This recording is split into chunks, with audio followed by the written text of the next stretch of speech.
Now this right over in here is some more of the mill houses. Mm-hmm.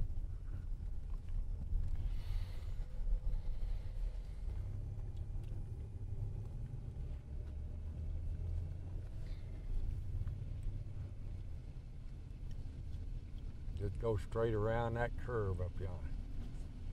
Now I noticed that the blacks were living in these houses here. Oh yeah, when I lived down here, there wasn't a black over here. You didn't see one nowhere.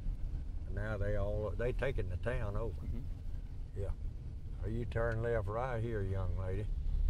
Would they have? Right here. See now, all these down here is mill houses, and all these over here is mill houses.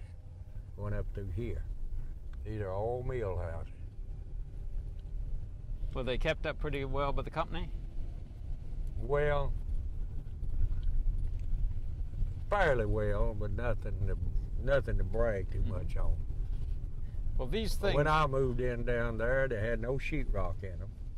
It's old beaded ceiling and stuff. But then later, they did come around and sheetrock them and put bathrooms in them. See, all these years mill houses belong to the mill, belong to the Brown Mill. Later, Cannon, Murdoch, and them got them. These seem to be more crowded than the ones we usually see. Yeah, so them over here are not mill house. Turn left right here, young lady. Did they have room for gardens here? Oh, some of them had room for a garden. I always had me a little garden wherever I went. If I had to take a shovel and get out behind and dig me up a place. I always like to have a little garden. Now turn back left right here. Now, all these down through here is mill houses, you see. This church back and here. all back up through yonder mill houses, see.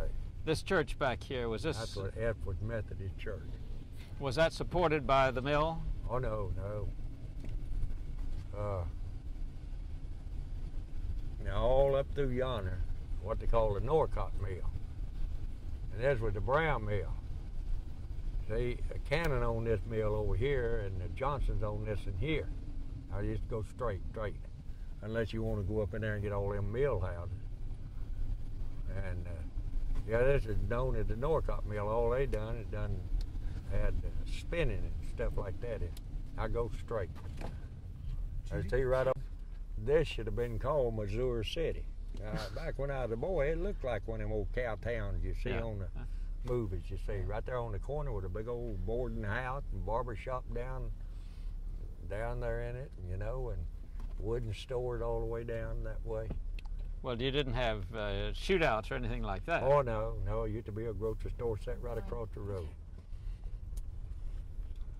Now right down here, bottom of the hill is where Red he moved when he left over yonder. See all these over here mill houses. Well, except right now right here is where Red lived, right in there. Let me see, yeah. No, my sister-in-law lives there now, but right back behind there is where Red lived. Yeah. Okay, let's just get out and take a look. Or do you want to open the door and do the same? Tell us about this as being the house at Red Lisk, and how has it changed since then? Yeah, that's the home that Red moved into. I'm pretty sure of it. He moved there when he left the shotgun house. When he left the mill village, that's right. He had to move off the mill village, but he didn't leave town. No, he didn't leave town. And he worked out of town here with the union, you see. Well, now we keep hearing from some of the old people that the union went off and left us. What did they mean? Went off and left us? Yeah. Well, I don't know. They just finally quit. I mean, you know, wasn't no organizer around here. Yeah, whenever everything, the strike and everything was over. But Red didn't go off and leave you. He was. Oh no, he was still around, but he was traveling a lot. They sent him out of town a lot. Yeah, they sent him up to different places like Greensboro and all over North Carolina and some of the other states too. He went in.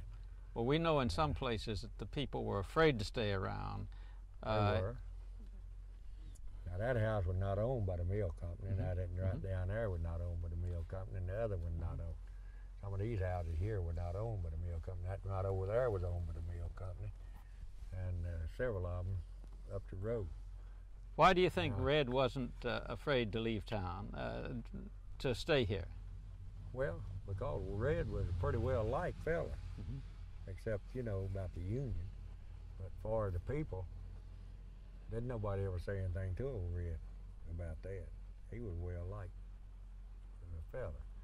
And Red was a good fella. He's a good man, good fella. And Red self-educated himself. Now, I don't know how high Red went to school, but old Red got to the place he knowed law about as good as a lawyer did. That's right. Well, we've seen a lot of his letters in the documents in Washington, and they were certainly well stated. He seemed to have all the legal lingo down. Yeah, he got him some law books and all, and studied them things, you see. And but how much education did he have? I don't remember. I don't remember how high in school Red went, but I don't think he went too awful high. But the thing about it, he self-educated himself, kind of like I did, say, on the Bible. Yeah. I never finished high school, but then I went to a Bible school for 3 years, and then you can buy all the books, you see, like law books and all kind of books on the Bible. That's the way I done my own self.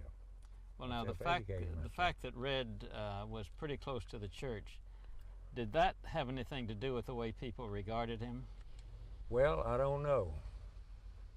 When Red got to working with the Union, and he gone a whole lot, so he was gone a lot. He didn't work too awful much around here. They sent him out somewhere else. And most time they'd send somebody else in here, you know. I see. So this was his hometown, and they sent him around different places. Why was that? I don't know, but I don't know why. I don't know how high Red was in the Union when he had to retire. You seen any of the articles or what he was?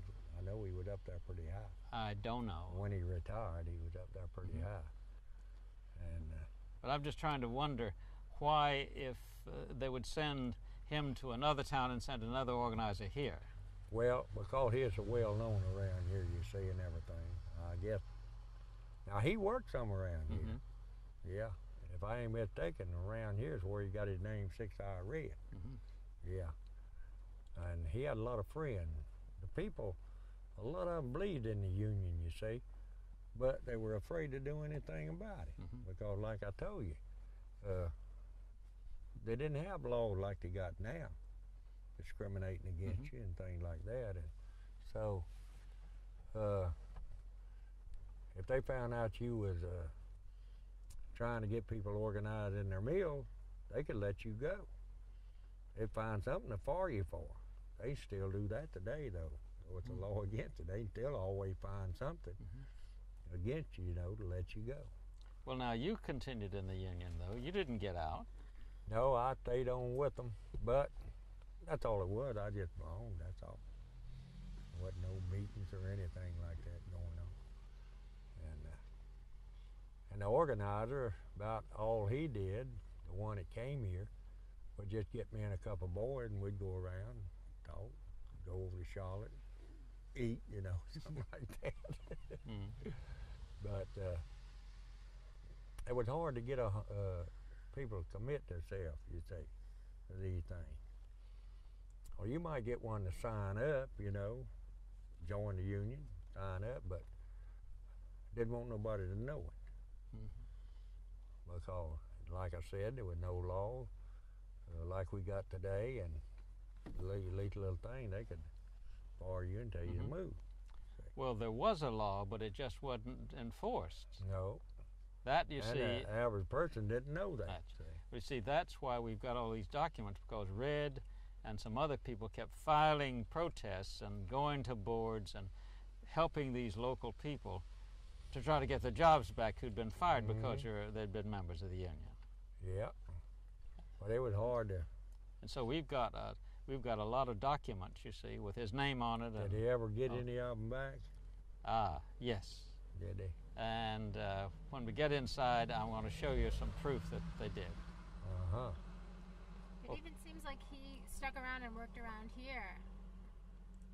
Red did. He said he didn't. Well, he worked some around here, but not much. It seems like just the Plant 6. He helped the See, workers at Plant 6. He was working in the mill when they organized the union, and that's why he got himself out. See, I don't know whether he fired Red or whether he joined the union and went to work with the union before they got shed of him or not. But about every one that they got shed of got him a better job. I don't know. I always said the Lord was in it. That boy joined the union. Well, wasn't long till the Lord called me to preach, and I was preaching. See, that's a boy to help me. Well, and him together, he's preaching too. and some of the fellers, Red, he got him a better job, you know, got him one with the union. Back then, I think I could have went with the union as organizer if I'd have just talked, you know, but I didn't want to have to travel like he did. Yeah.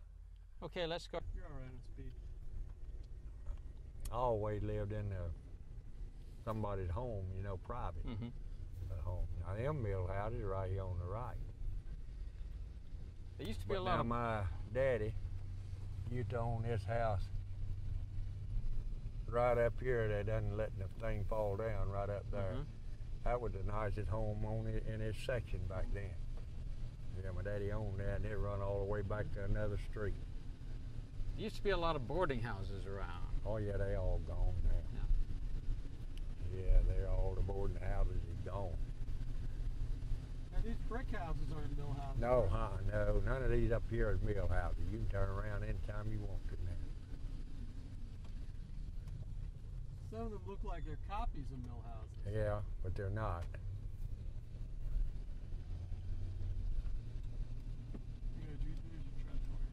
These people own these houses.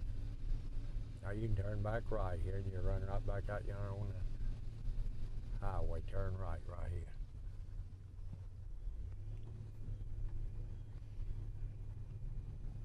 So where was your daddy living during that period of time? Because you said your dad worked at the Brown Mill and joined the union too, didn't he? Oh yeah. And when they had the home guards out, my dad refused to go in long the guard was up there. But they took him back. Yeah, they took him back. He said he never worked under a gun in his life. Talking about it like chain gang, you know, back then. Yeah. And he said, I ain't going to work under one now, out of my age. Now, these mill houses right up here on the right. Now, had your father had any background in unions? No. He came down from the mountains and there's No, nothing like that. he was born up around Yadkinville. Yeah. But he come down when he was a small boy. His daddy and mother brought him down when he was a small boy. Now, see, that's what they call the Norcott mill over there. Now, that Norcott hill up yonder, all them back up in yonder is mill houses, you see. Should make a right? If you want to go back Yes. down where I was born. Yes, you Yeah. make a right. I mean, where I live, Yeah. you make a Yeah. right. That's the shot of the mill. That's what's known as the Norcott Mill. But now they call it plant number, I don't know what the plant. See, Cannon had all his names, like 1, 2, 3, 4, Yeah, and all yeah, like that. yeah. But Did you ever know Mr. Cannon? no, not personally, I didn't. They say he's a very nice fella. You meet him and all, he's a very nice fella. At Dover Supermarket, they had just a small store there. Now you turn left right down here, young lady, and we'll go back around the circle.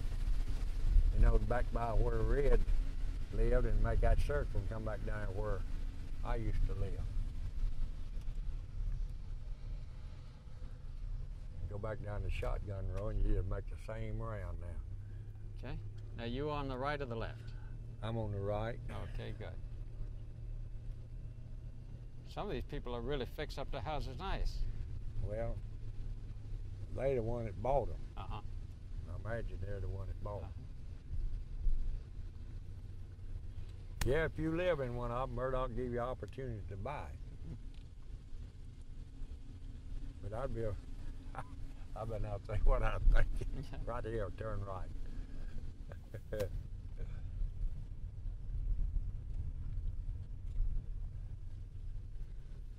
And all these houses over here is, like I said, they're mill houses. Mm-hmm. But they used to didn't all look like that. They wasn't painted up like that. I think some of the people bought their homes here. But now, a lot of colored people live down in here now. You can pretty well tell where a colored man live by seeing all the cars in his yard and things, you know.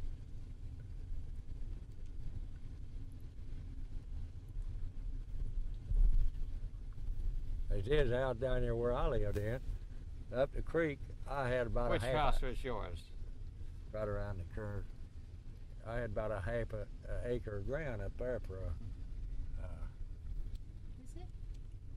I believe, has that got a tree in the yard? No, it's on down. It's on down. No, it's on down. On down a bit? Yeah, Okay. it's around the curve. The second house around the curve.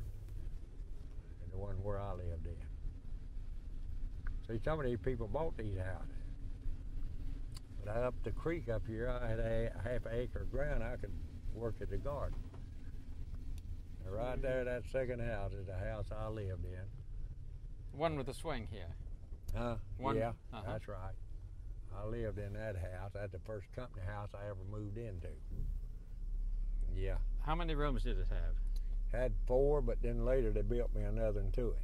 And how many people in the house? Me and my wife and 5 children. Yeah. That's kind of cozy, wasn't it? Oh, yeah. Had a great big old living room there, though. See, they had a hallway in. They tore that hallway out and made that whole one room a great big old room, you see, right there.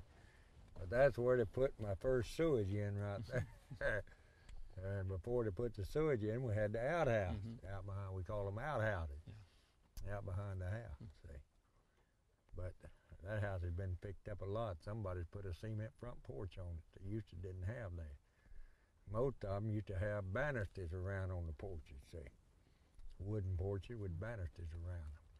Well, that was a place where everybody kind of hung out. Oh, yeah. No air see. conditioning or anything, I guess. Oh, no, didn't know what air conditioning was back then. And see, like neighbor down there, up here, or across the branch down there, they'd come over. I'd go to their houses in the evening. We'd sit around, a group of us, and talk. Yeah. Yeah, that bring back old memories to me, that house right there. Yeah, Good bring back memories? Huh? Good memories? Yeah, good memory, because me and my first wife lived there. 17 years ago, I was living up on Winecoff School Road. The church had gave me a big home up there. And the 25th of this month, 17 years ago, she died. Ah, yes. Yeah, so bring back old memories to me. Yeah. I had me a workshop under that house. Had me a band saw, rip saw, and I can't carpenter, but I love to try, you know.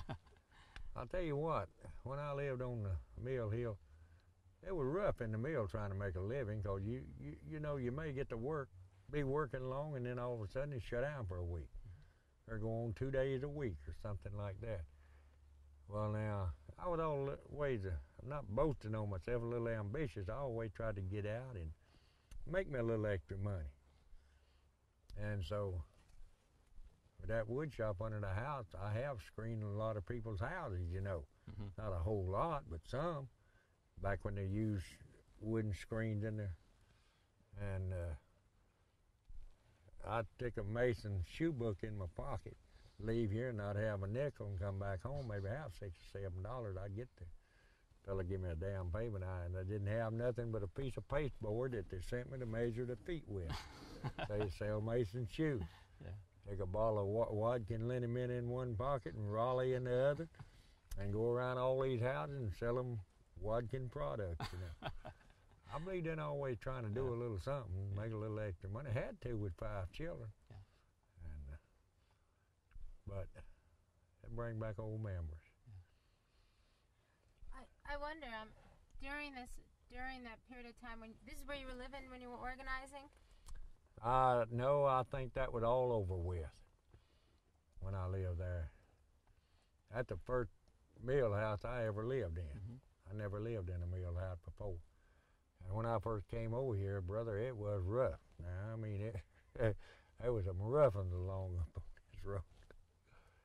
But you know what? The old man that used to live on top of that hill, me and him, man, we didn't have a bit of use for one another. But did you know that old man got converted and started to come up to my church? He had a boy and his little baby died, and his son wanted me to preach his funeral. I preached his funeral. And the old man come up to the church one day to him and his wife. She wanted to come up. He said, "Me go up there and hear old Frank Miller." But he came, and the old man got converted. And him and his wife were two of the good friends I ever had. That's right. They both dead now, but his daughter called me up last week telling me about it. She lived in Almar. How her daddy and mama loved me, you know. Yeah. And one time, well, we didn't have a bit of use for one another. And so I had good neighbors along here, you know. Yeah, I had some good neighbors. You know, Reverend Miller was starting to tell us before about having some 6 truck drivers, I guess, that belonged to a union that were in his church. Oh, I had about, I guess, 16 or 17 truck drivers. Yeah, see, they, most all these trucking companies, you know, had union back then. And so they had truck drivers. And we'd have a revival up to church. Them old boys loved me to death. They'd pull their truck that week or get off for that week, you know. We'd have a revival. We'd have a good time together. Judy and I were at a revival last night.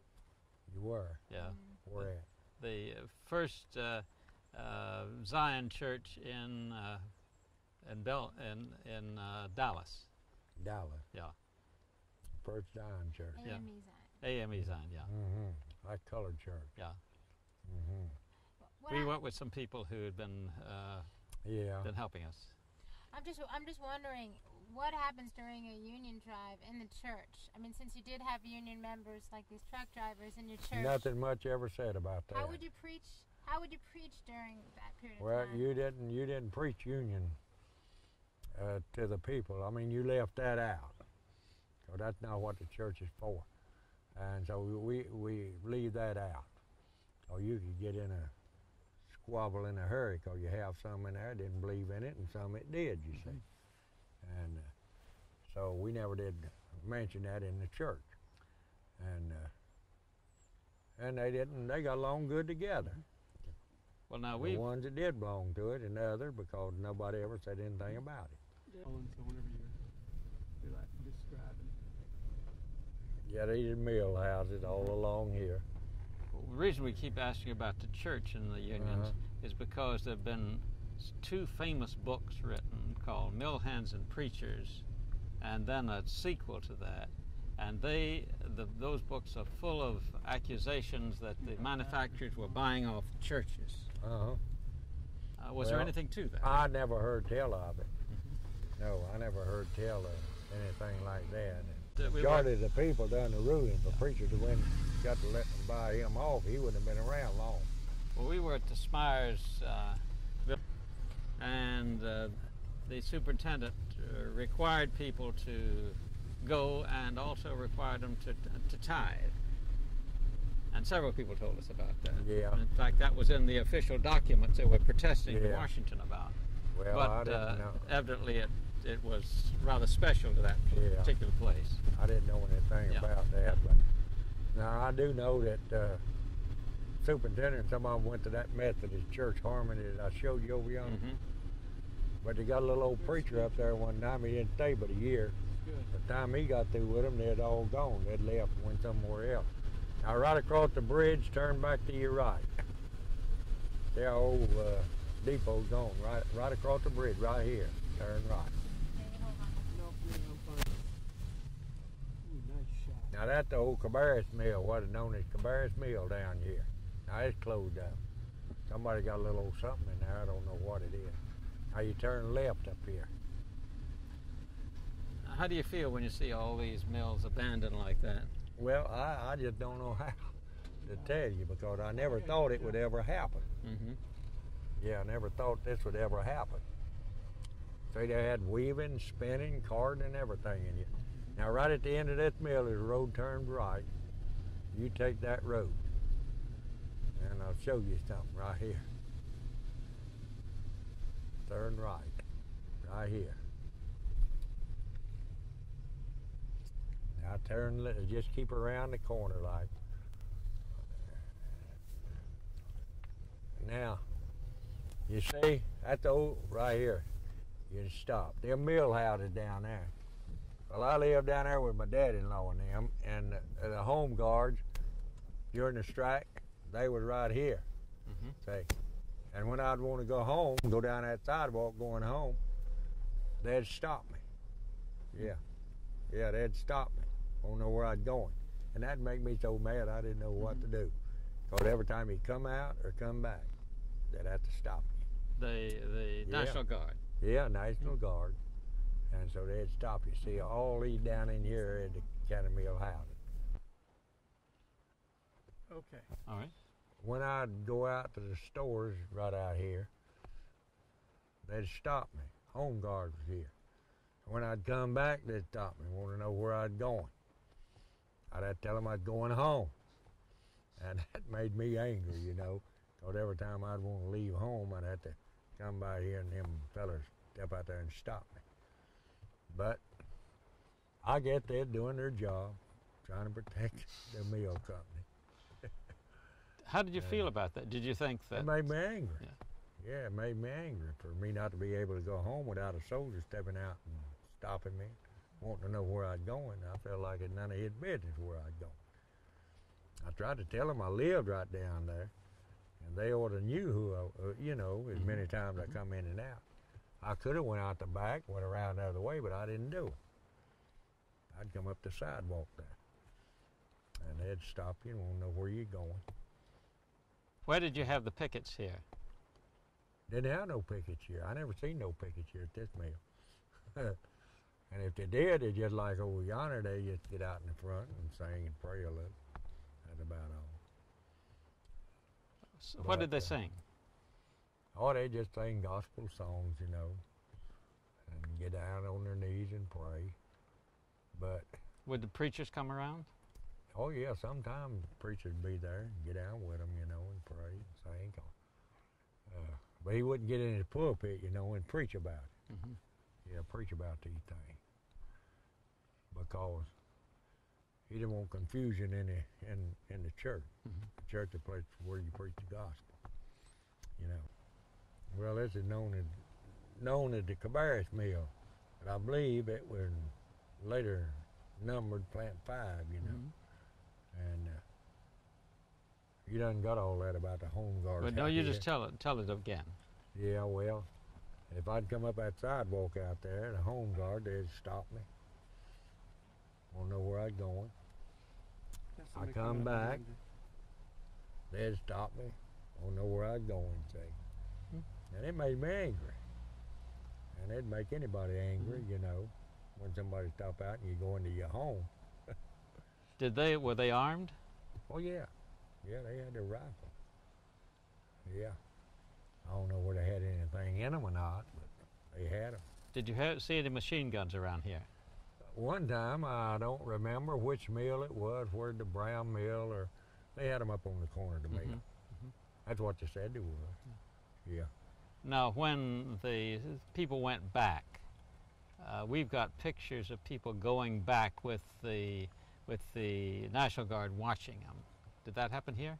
Oh yeah, yeah. They people went on in anyway. You see, that's why I never did win a strike. The people, in a way, it was hard for the people to win a strike because just say, for instance, the people all lived in these houses here. See, mill company houses. And no more money than they made, why, when they was out of work a week or a couple of weeks, man, they're getting in debt deeper and deeper all the time. Well, then just what? one week at a time would throw them way behind. Then why did they strike? Well, they're hoping to get something better. They're hoping they wouldn't have to be out but a little while to let us have a union, you see. That didn't happen. Well, the government said that you could have a union. Yeah, but they said we could. Who was they? The ones that own the companies. I see. See, they're having a lawsuit in Kannapolis right now that people let go. They said it wasn't on account of the union, but they're been having a big, you've read about that. That trial been going on for the labor board. I don't know what they're gonna do about it. But they had a bunch of them let go in this last. Say they're pretty strong now in Kannapolis. Yeah, they got a pretty strong union up there. They're just about to win this last election in Kannapolis. So I don't know, say there, when you get a bunch of the blacks in there, they'll go out. So, yeah, they'll go out. Why do you think that's true? Well, if you lived around here and you go to the welfare as a white and try to get something, they ain't got a thing for you. But now I hate to say that, it might be shown you sometimes. Leave this out. Okay. But a white don't get nothing. They're always just out or something, you know. But there's one thing about it around here. See, I had a lady to tell me, a colored woman one time, she had a bunch of children, and she wouldn't take a full-time job. Said, "No, sir, I lose my welfare."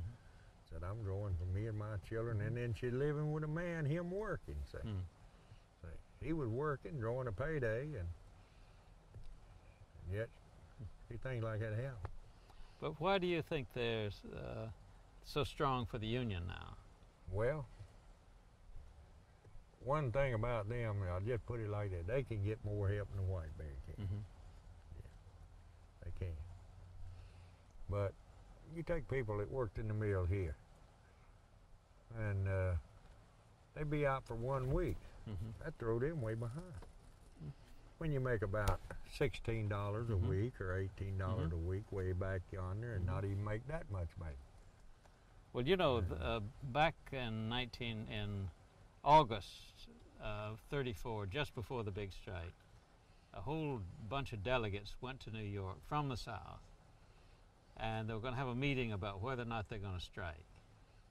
And the head of the union, McMahon, said, "We don't have enough money." But the Southerners said, "We got to strike anyway," because we were having, their officers were getting fired all over the place. See, I didn't know anything about that. See, they didn't tell us anything about that. Did Red go to that convention, do you think? I don't know. I imagine he did. If he would been with him any length of time. Yeah. I'm pretty sure he went. And but you see, they had nothing in a way to fall back on, like food or anything. And like I said, if you was out of the mill a week or a couple of weeks, well, man, if you didn't live in a mill house, and I didn't, my rent was going on. And my groceries, my 5 children had to eat. See what I mean? Yeah, sure. What would be a typical meal for you back then? Oh, well. Now you want what do we eat along back Yeah. there? We eat, I call it poor man gravy. Now I love it yet. But now they call it milk gravy. You love milk gravy? Yeah. Well, we call it poor man gravy. Didn't know you could put milk in it. Just put the flour in there and brown it good and water and stir it till it got thick. And we eat a lot of that and fat back meat for breakfast. Yeah, molasses, homemade molasses, butter, homemade butter, hot biscuits. And then another thing, nobody ever heard tell of it, it's called it egg salt. When I was a boy, my daddy'd take a half a dozen eggs and feed all of us with it. Stir them all up, you know, and put a cup of cornmeal in it. Pour it in some hot fat back grease. After he poured some water in it, salt and peppered it, and cook it, they'd come to a kind of a hard mush. Man, I could eat that stuff till I bust. I can now. I go in the kitchen a lot of times to fix myself. But we eat beans and potatoes and fat back. And payday, we generally, when we got our paycheck, generally get a little ham meat or pork chop, something like that. But we eat pretty fair. Well, now, almost every cotton mill worker we talked about said that we ate well, Yeah. and yet we know from the health reports that there was a lot of pellagra in the mills, among mill people. A lot of what? Pellagra, it's caused by dietary deficiencies, vitamin deficiency. I never know none around where I work. About all of them like me. They eat pretty healthy. But like I said, if it hadn't been for these here grocery stores on the mill hill, they'd have went hungry, a lot of them. What'd you buy at the grocery store? Oh, I'd buy. Feel your back. Yeah. They were rolling. Okay. Yeah. Well, we eat pretty good. Yeah. I'll be honest You with were you. talking about the mill. Yeah. It wasn't the finest, but when I lived on the mill hill over yonder, I raised me 2 hogs. See? Yeah. Yeah. Well, Went back up from the house and raised me a couple of hogs. I had me a garden, you see. Yeah. In the summer, I had me a garden. And, when I was a young fella, before I ever started preaching, I drank pretty bad and everything, you know. I was always trying to make a little extra money some way or another. And I went and borrowed the money and bought a beer joint right out here. It's torn down now. There's a restaurant, cafe they call them then. Didn't call them restaurant. All we had on the mill hill was cafe. We didn't know what it was to go in a restaurant and eat. And get a hot dog and hamburger. Yeah. Hot dog a nickel, a hamburger a dime. And you come out and buy $1 worth of a hot dog, get 20 hot dogs for $1. So you can imagine how many hot dogs. Oh no, it ain't no mill in there. See, they got something in there, but I don't know what it is. It ain't the mill. See, they had looms in there running, spinning frames in there, carding, had everything in there. See, go. I think they had an opening house, opening room, and where they open the cotton, take it all the way through, you know. Well, you live pretty close to that, so you were getting. I got my wife right down that road there, my first wife. Well, you must have then that noise was going on all the time. Oh yeah, I used to sit out on the front porch out there, and when the door in the summertime now, in the winter you didn't hear, but they'd open the door in the summertime. You hear them looms just clickety clockety, going on out there, you know. And so, yeah. What happened when it was a short time and the mill was shut down? Well, people just out of work. They had nothing to do. Yeah. I was talking to a fellow who said that when the mill shut down, he couldn't go to sleep because he was so used to he was so used to hearing that noise. Well, that didn't bother me my sleeping at all. Yeah. No, it didn't bother me my sleeping unless I'd be worried about how I got to meet my bills, you know, things like that. But I didn't lose no sleep. Okay, we'll go back.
going out yonder them stoplights.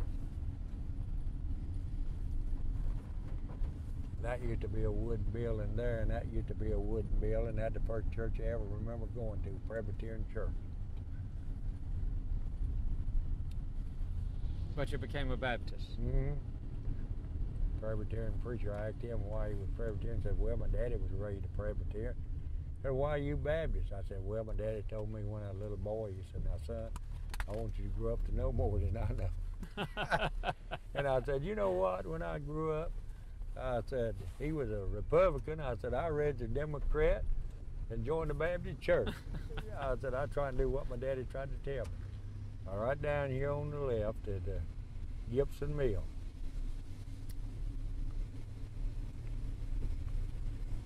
All these here is Gibson Mill house, what they call the Gibson Mill house. See it right over here on the left? Mm-hmm. Yep. Yeah. Been a lot of people killed right here at this crossing. Yep. Now, there used to be a little old house. See how close that house was to the mill? A little old house set right there. Yeah. Now that's the mill where you got that picture of that little house. Well, So you see how close the mill is to the little old building you had? And that's known as the Gibson Mill. Where are the two-story houses that we were On the seeing? other side, Right across the road, tracks. right across the railroad. I think the entrance used to be on the other side.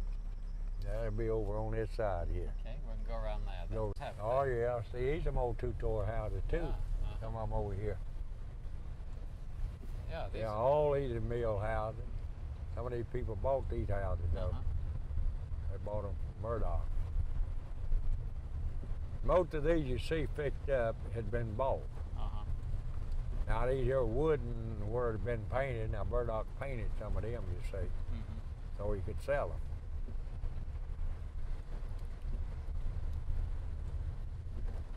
Okay, just let's go around and see if we can get those other Yeah. a match shot for At the least he two. could point it out to us. Okay. Yeah.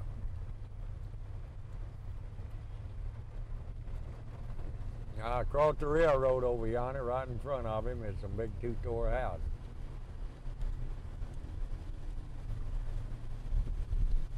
All these mill houses, he getting shots at.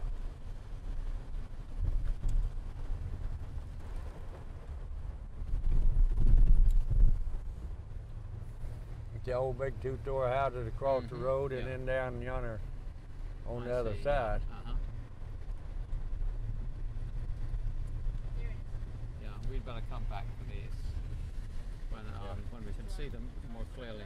You see on the right, down yonder, Yeah. Mm-hmm. they're just like these over here on the left. Right.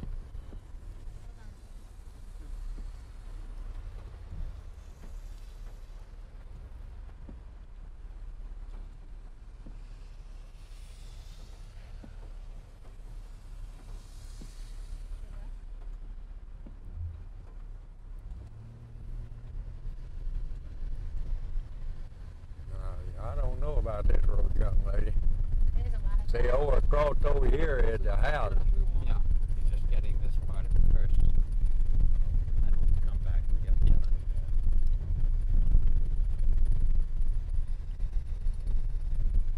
Here's your little house. Yeah, they moved it back here though. They got what they done. Here are your arches. It's well worn. Now, it's part of the mill down in here. They call it the Hobart. That's part of the cannon too. That's where they made upholstering, you know. Down here, upholstering for cars and stuff like that.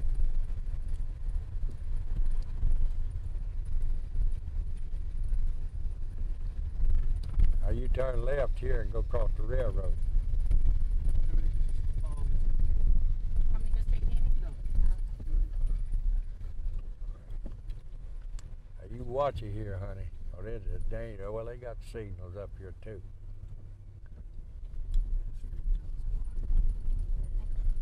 Now these all Yeah. company Straight houses. down this block. Yeah, that's what I mean. Yeah, they're all company houses, all of them built by the light. You'll come right back out in the road up here where we went down a while ago. And so you just go back down to the stoplight, turn up here at this road. What was the feeling here back during those days? I mean, during the organizing and then during the strike. When you look at these houses, what was the attitude in the mill village? Well, to tell you the truth, there wasn't too much talk about. No, there wasn't too much talk about.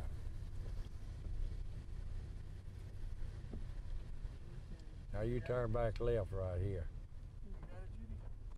About your family? Huh? Just tell us about where your family is buried here. Right in there, that where you taking pictures, that's where my family's buried. And so just My mother and my dad, my sister, Red and his wife, and then I got another sister, Howard Atwell, and his wife.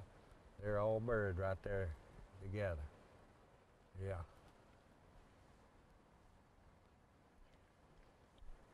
Get this to the right, son, 'cause I can't tell sitting in here.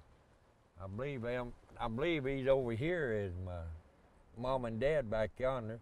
I believe it is. I can't see too good.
Roland? Okay, tell me about the Cannons. Who is buried here? Well, Mr. Jim Cannon, Joe Cannon, Charlie Cannon, and that's the Cannon family, you know. And I have an idea that some of his grandchildren or some of them buried in there too. But that's the Cannon plot there, where the Cannons are buried. Yeah. How far from your family? Oh, it's a good long ways back down yonder where we were. But I got a grandpa that's buried right across over yonder. And not too awful far. You were saying about all filling the same ground. Oh yeah, they just feel 6 foot of ground like my daddy. Yeah, he worked for these mill companies, you know, and now he's in 6 foot of ground. Mr. Cannon's in 6 foot. Didn't need none of them take a $20 bill with them. So when you're dead, everybody occupies the same space? You here in the graveyard? Yes, sir. No, my dad, I got 2 sisters and 2 brother-in-laws that's buried there where my dad's buried, but I'll be buried on down farther from him. They didn't have any of those lots when I went to buy. But after I buried my first wife, then the man told me he found some extra grave lots in there, but I wasn't gonna dig my wife up and have her moved. Because when you're dead, you're dead. Don't make much difference where you're buried then. But you ready? Yeah. You were saying something about having your own stone. Yeah, I've got my own tombstone put up. In fact, I got my funeral already paid for, and got my name already on the tombstone except when I die. And all I have to do is give the undertaker a suit of my clothes, shirt and a necktie, a pair of socks. He's ready to put me in the hole. Yeah. I bet a lot of people tell me, so that's foolish to pay for your funeral before you die. I don't think so. If you go buy an automobile, you ain't gonna give the man the first thing he wants for it. And when you dead, you can't talk back to the undertaker. But while I'm living, I can talk back to him. I tell him if he don't want to do the right thing, I'll go to somebody else, you know. And so you can kind of bargain with the undertaker while you living. The same as you can up with an automobile. Okay. Pick up the phone when it's ringing and ask for Dick, okay? Okay.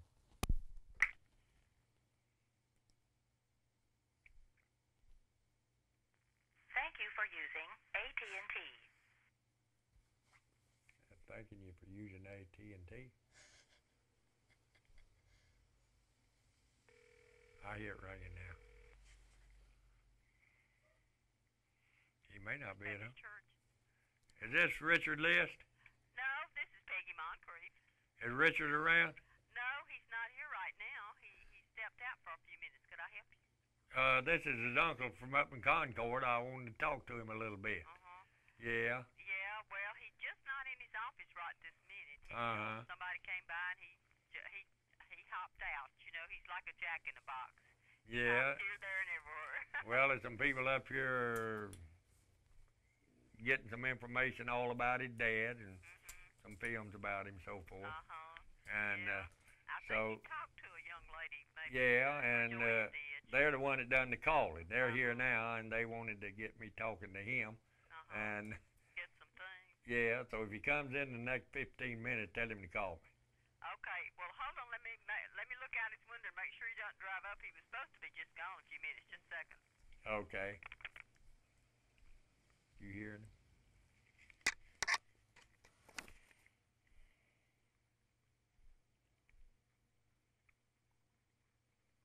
I wonder if that's his wife. Secretary. Huh? Secretary. Did you call the office or at home? Office. Oh. Oh, he's still gone. I'll tell him to call you if he gets back in a short while.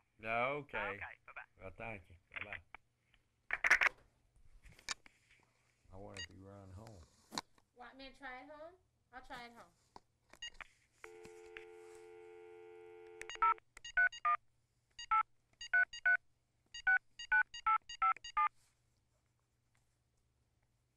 Ring. Tell me when to I'll start. tell you when. Ready? Nope.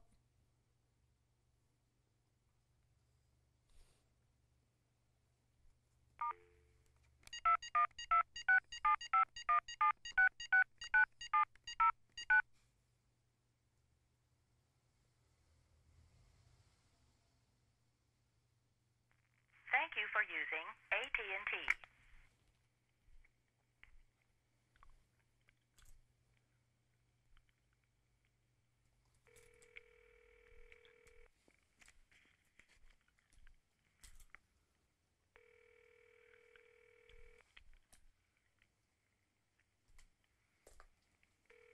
Don't be his wife's at home now.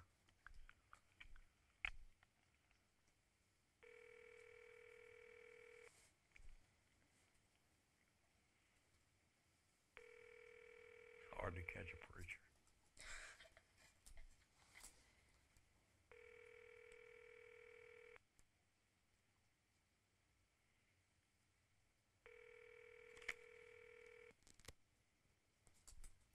doesn't seem to be home. Don't believe he's there. Okay. I thought maybe he might have run over and got her. Yeah. Well, do you want to wait 15 minutes? Yeah, we can do Is that. that Should do that. These are some letters that Red wrote to Washington, and some responses he got. It showed that he was working hard for the Union and the people who've been in the Union for many years after that. At least 2 years after that. Well, did you talk to his son that I was trying to get a while ago, about some things maybe he's got he could send you?